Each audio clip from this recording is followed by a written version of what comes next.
has said that this project, this divine project of establishing the divine just state, is a promise from Allah subhanahu wa ta'ala. It's a promise from Allah subhanahu wa ta'ala, and it's a truth that will happen, with or without anyone. And he swears that it is a truth which will happen in this lifetime, because it is Ahmad al-Hasan alayhi salam, Imam al-Hussein alayhi salam, whom was the one whom this promise was given to. Him and Imam Mahdi, Muhammad ibn Hassan al-Askari. It's interesting to see how the people deny the black banners and deny our da'wah, and yet they present absolutely no proofs. Their ways and their tricks of deception are like that of Amr ibn al-As and other ones, making up lies and slanders in order to bring down the character, destroy his reputation, and that's how they attack the da'wah. Not a single one of them has brought forth any sort of proof. Not a single one of them has brought forth any sort of evidence, or has ever even refuted any of the proofs of the black banners. Because quite simply, the proofs of the black banners are the proofs of the da'wah. And they're the proofs of Imam Ahmad al-Hasan salam as he brought them at the beginning of the da'wah. Don't ever think that Imam Ahmad al-Hasan salam was ignorant about anything. By Allah subhanahu wa ta'ala, the Imam salam, and I heard this on the tongue of Abu Mikhail. He said that he had met one day Hashem al-Jabiri, before even the announcement of the black banners that came out, and he informed him that he was going to fail in this test. He informed him that he was going to fail in this test hard, and at that time Hashem al-Jabiri didn't even know who he was. Peace be upon Michael, peace be upon Abel, peace be upon all of the righteous believers that are here today, in this very room, and the ones that are surrounding us. By Allah subhanahu wa ta'ala, there will come a day where nobody is left upon this da'wah and upon this truth except 12 or 13 pure ones that worship Allah subhanahu wa ta'ala. Allah.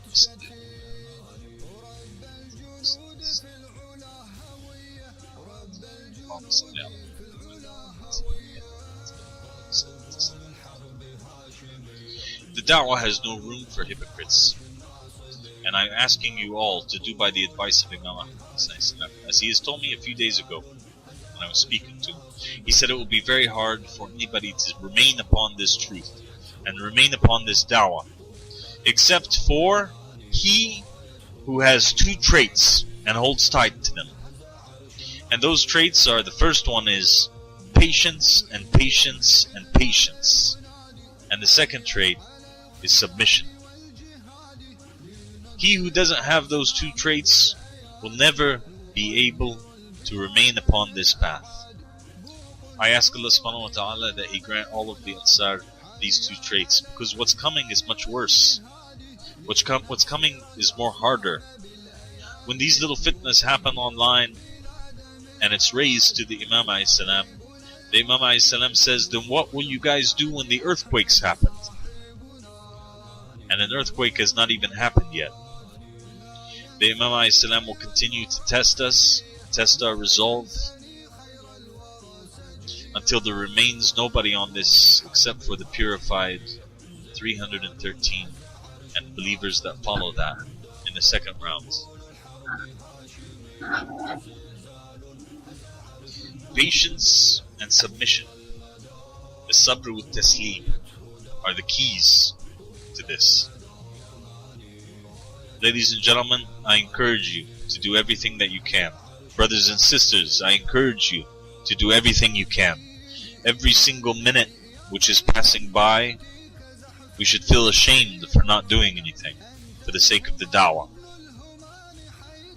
The submission with the 12 is at such a high degree that one feels ashamed when hearing the stories about them. One day Imam Ahmad al-Hasan salam told me, he said to me, do you know what Abu Mikhail says to me? He said, one day Abba Mikhail said to me, "My master, do you give me permission to breathe freely?" Listen to that. Abba Mikhail asking permission from Imam Ahmad al-Hassan to breathe air freely. That is his level of knowing the rights of Muhammad and the family of Muhammad. And yet, every day, hours, air, food, sustenance, we act as if it is our own, as if we are the ones that are giving ourselves life and power.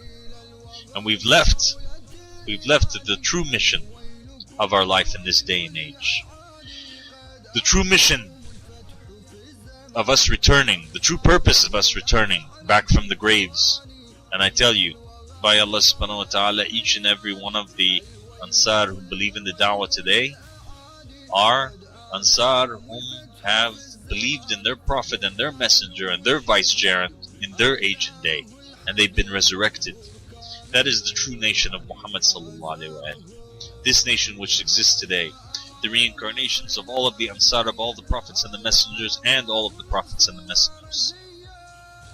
This is the promised nation. And we're back not to enjoy a worldly life, and we're back not to be lazy, and we're back not to be hypocrites, but we're back to give support to Imam al-Hussein alayhi salam in this day and age. People from all different countries and backgrounds and tongues gathered by Allah subhanahu wa ta'ala in this day and age in a way which will never happen ever again. I love you all from the bottom of my heart, and I ask Allah subhanahu wa ta'ala that He gathered us soon together, and that He keeps you firm upon the path. That He keeps you firm upon the path, and that He allows us to gather with Imam Ahmad, all of us together as soon as possible.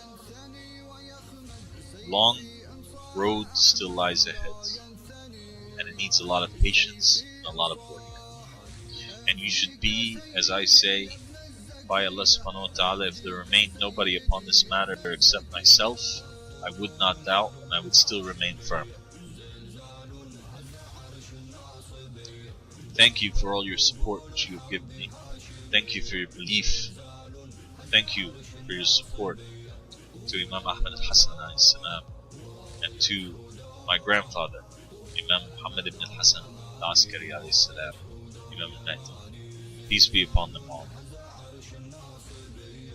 God bless Yasmin Fatimi and Rayat Sood, my dear brother Usama Qureshi, Adil al-Khuli, Hamid Riza, brother Irfan, Kaisar, Tahir, Ja'far Abbas, Rimi, and all of the believing brothers and sisters all over the world. Don't forget me in your du'as. Assalamu alaikum wa rahmatullahi wa barakatuh. Allahumma salli ala Muhammad.